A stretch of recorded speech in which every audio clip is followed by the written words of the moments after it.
Sans perdre de temps, j'appelle tout de suite Anne-Marie Thierry, qui va évoquer les débuts du laboratoire de Jacques Glowinski, puisque ce fut, je crois, la première à y travailler. À toi,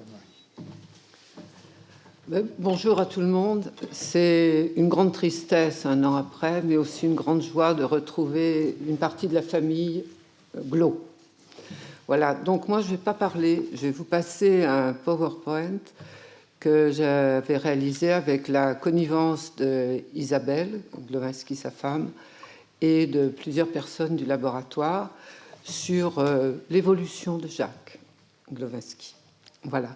Donc ce PowerPoint est un petit peu atypique. Théoriquement, il y a une musique que Glo aimait bien, mais je crois qu'on ne va pas l'avoir jusqu'au bout parce qu'il y a un petit ennui technique. Mais voilà, soyez... Et ce PowerPoint, on l'avait réalisé au moment du départ en retraite de Jacques. Et il y avait eu un colloque qui avait réuni tous les Glo, je dirais, toutes les personnes qui étaient passées par le labo et tous ceux qui avaient une collaboration avec le labo, et c'était dans l'amphi Marguerite de Navarre. Donc, si on peut avoir le PowerPoint, c'est moi qui le passe.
Je pense que beaucoup d'entre vous se sont retrouvés un petit peu plus jeunes.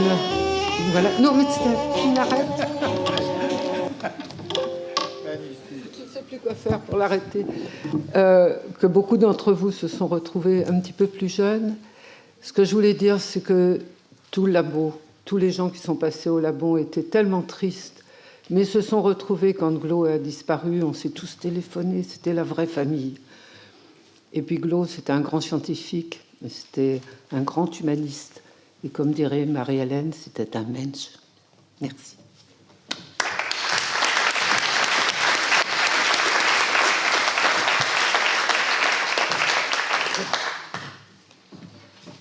Antoine Giraud, s'il te plaît.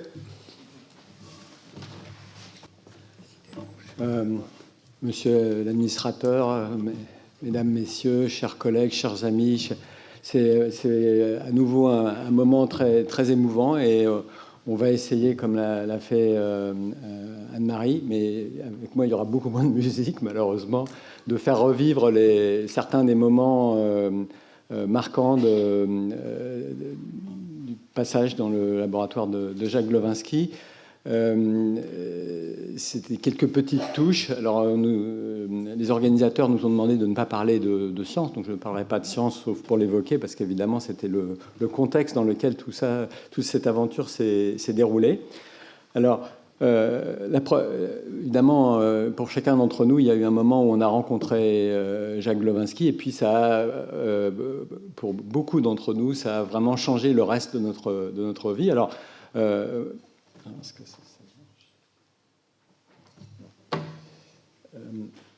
donc, en ce qui me concerne, voilà le souvenir que j'en ai. Ça s'est passé dans le bureau de Jacques Glowinski. Alors, malheureusement, j'ai pas de photos, mais ceux qui l'ont connu doivent se souvenir un petit peu de cette gigantesque table noire qui occupait pratiquement la totalité de la pièce, qui servait de bureau à Jacques, et puis ça servait aussi de lieu de travail avec lui, et puis ça servait aussi de lieu de réunion du laboratoire. Alors, il m'avait reçu d'une façon tellement cordiale, avec un tel enthousiasme pour la recherche, que vraiment j'étais convaincu de travailler dans son laboratoire. Et alors, la photo que je vous montre là, si je peux avoir un pointeur, voilà. Celle-ci ne correspond pas, elle est un peu plus récente que l'époque où les événements sont censés se passer. Celle-ci est probablement un tout petit peu plus ancienne, mais il faut trouver quelque part entre les deux. Alors, à l'époque, il y avait déjà de nombreux thèmes de recherche qui étaient développés dans le laboratoire de Jacques Glowinski. Celui qui était peut-être le plus proche de ses intérêts concernait, donc, ses intérêts portaient beaucoup sur les systèmes intégrés, sur le fonctionnement normal et pathologique de ces systèmes autour des ganglions de la base. Donc, il y avait des expériences qui étaient faites donc, chez le chat pour essayer de comprendre comment étaient libérés les neurotransmetteurs. Donc, vous voyez ici une photo que vous verrez que certaines des photos sont similaires à celles que vous avez eues il y a quelques minutes, évidemment. Donc, Jacques Glowinski ne faisait plus d'expérience depuis très longtemps, mais pour le besoin de la photo, il avait donné un coup de main à ses collaborateurs pour une expérience chez le chat anesthésié. Donc, toutes ces expériences de libération avaient été faites par différentes personnes, mais deux qui ont particulièrement marqué l'étude de la dopamine sont André Cherami, André Newlon, et puis simultanément, il y avait le développement par l'équipe de Marie-Jo Besson de l'étude de la libération d'un autre neurotransmetteur appelé le GABA. Donc c'est dans cette équipe, avec Marie-Jo Besson et avec les différents collaborateurs, que j'ai eu la chance de travailler. Donc on a développé des différentes méthodes d'approche. Et je voudrais souligner que déjà à l'époque, il y avait de nombreux chercheurs internationaux qui venaient d'Uruguay, de Grèce, d'Italie par exemple. Et c'était déjà vraiment quelque chose de tout à fait notable. La science s'est encore plus internationalisée ultérieurement, mais c'était vraiment un aspect très agréable. Voilà. Alors, j'ai cherché quelques petites images, quelques touches impressionnistes, entre guillemets, qui pouvaient évoquer cette époque. La première qui m'est venue à l'esprit, c'est l'atmosphère enfumée qui pouvait parfois régner dans le bureau de Jacques Glowinski lorsque ça servait de lieu de réunion pour le laboratoire, de discussion. Bon, ça, c'est des images, je dirais, d'un autre siècle.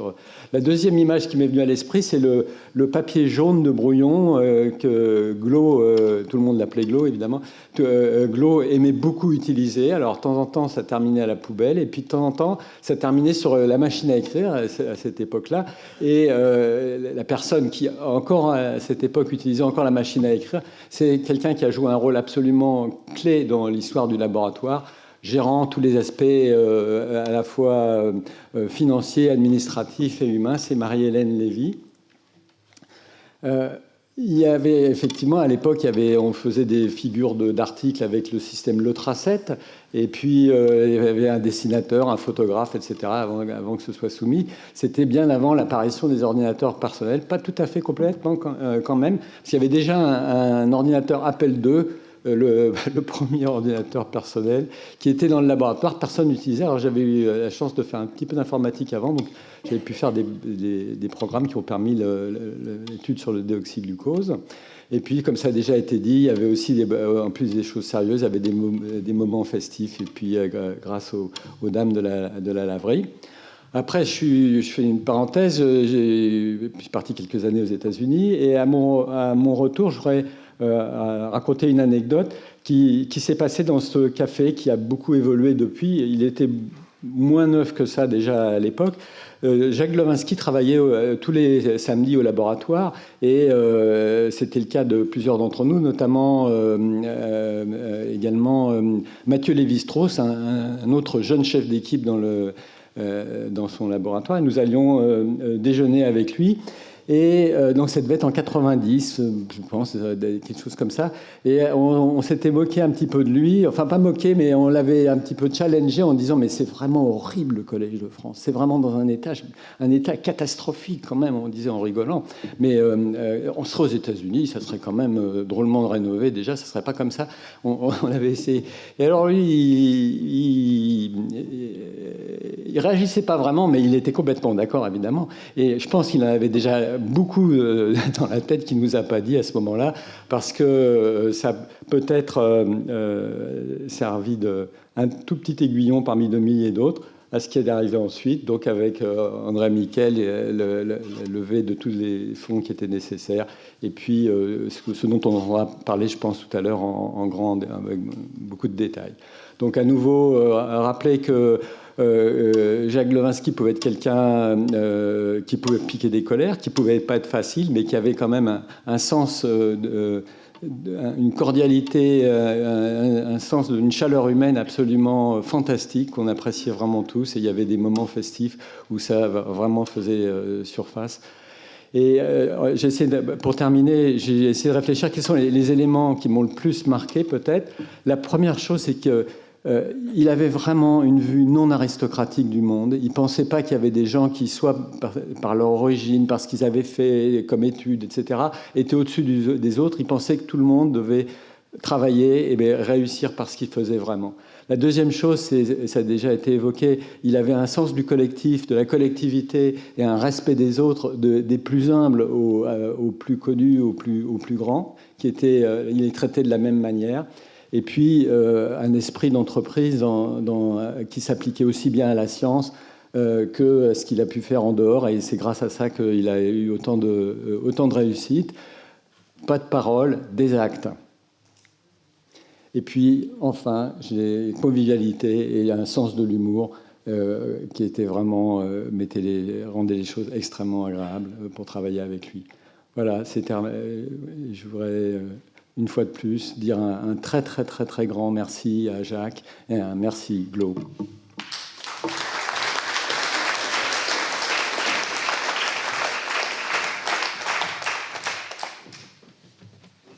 Ça va être difficile de parler après ce qu'a montré Anne-Marie et ce qu'a montré Jean-Antoine, parce que tout a déjà été dit, donc je vais le dire d'une autre façon en prenant ces laboratoires.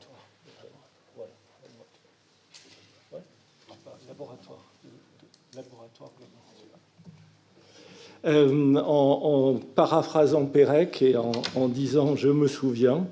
Et donc, je me souviens de sa générosité, bien évidemment. Donc, comme l'a dit Jean-Antoine déjà, il y a un premier jour. Et le premier jour, je suis arrivé, jeune médecin, pas encore neurologue. J'ai dit « je voudrais faire de la recherche ». Il m'a dit « oui, mais qu'est-ce que vous avez fait comme études scientifiques ?»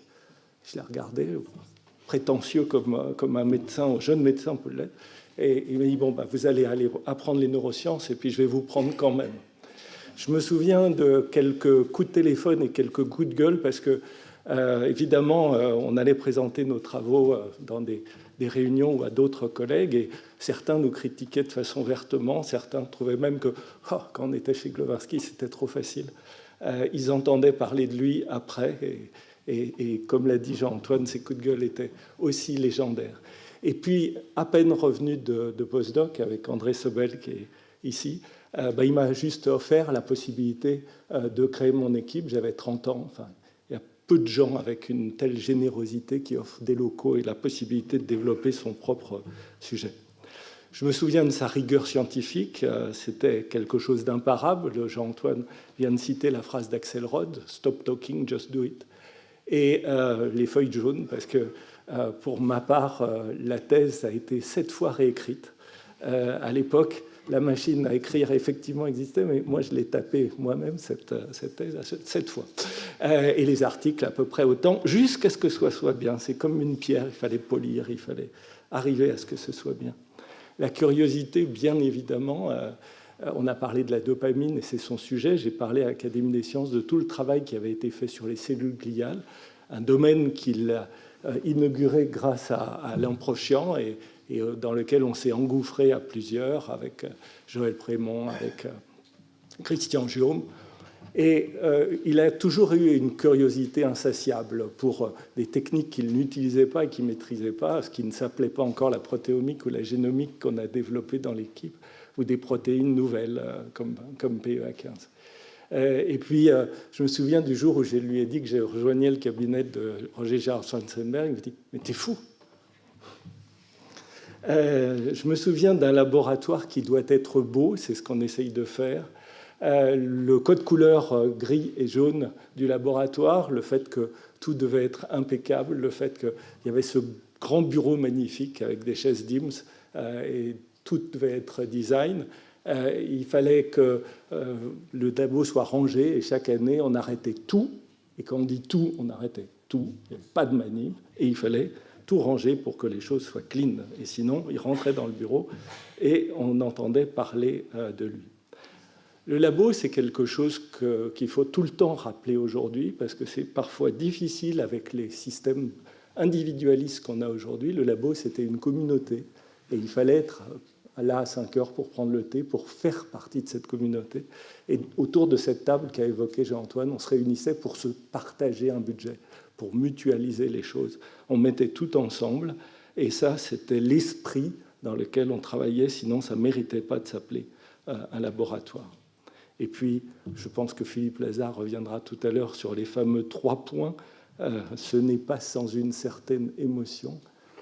Et je dirais 3 choses. C'est ce qu'il avait fait dans sa leçon inaugurale au Collège de France, où il y avait le réseau exécutif, le réseau modulateur et le réseau glial. Et puis, bien évidemment, il y avait l'homme. On a parlé des samedis matins, des longues discussions qui pouvaient porter sur tout, la politique, l'architecture. Ma femme était architecte et ça le passionnait bien évidemment. Je me souviendrai toujours de l'accueil à Ménherbe d'Isabelle et de Jacques et du fait qu'il avait tout arrêté pour nous montrer avec ma compagne Ménherbe. Et puis voilà, c'était un homme heureux, c'était un homme généreux et surtout heureux de partager. Et le message qu'il nous laisse à tous, c'est que sans le partage, rien n'existe.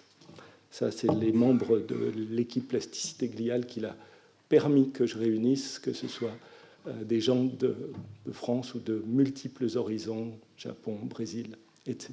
Merci Jacques.